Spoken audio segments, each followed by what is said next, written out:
Today I'd like to review another one of the unique features within the analysis tool inside of WorkNC. To access this tool, we go to the Graphical tab and then click on the Analysis button. So we will be reviewing the second option here, which is called curvatures. As soon as we compute the radius calculation, we see the default range is between 20 thousandths and 10 inches, and we will also see a report that the maximum radius found is greater than 80 inches, and the minimum found is 20 thousandths.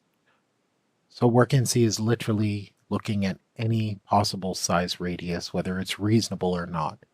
In our case, we may want to limit that scale to, for example, 1 inch, or maybe even half an inch radius, kind of thinking about a 1-inch tool being able to fit into the area.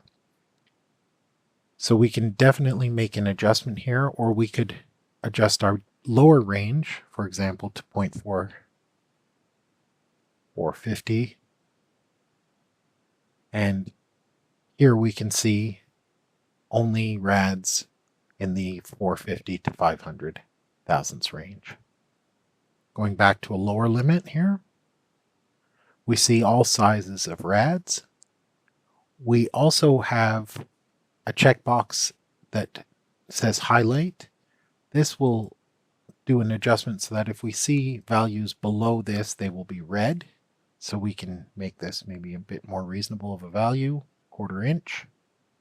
Clicking enter here. And now we see rads that are smaller than this value are red, in the range are green, and anything above half an inch will be blue. We additionally have a checkbox that says show concaves only.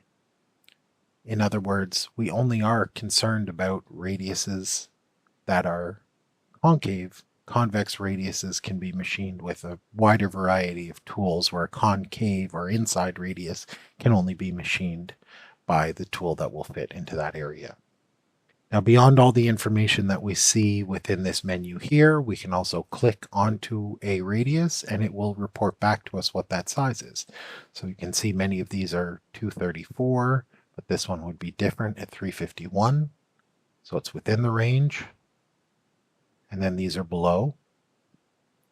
I'm zooming into these small rads so we can see the sizes here.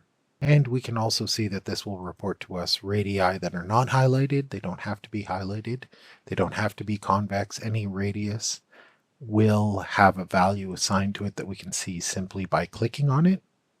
We can also see that holes will have their radius defined, so we can click on that and find the radius of a hole very quickly. Corner radius.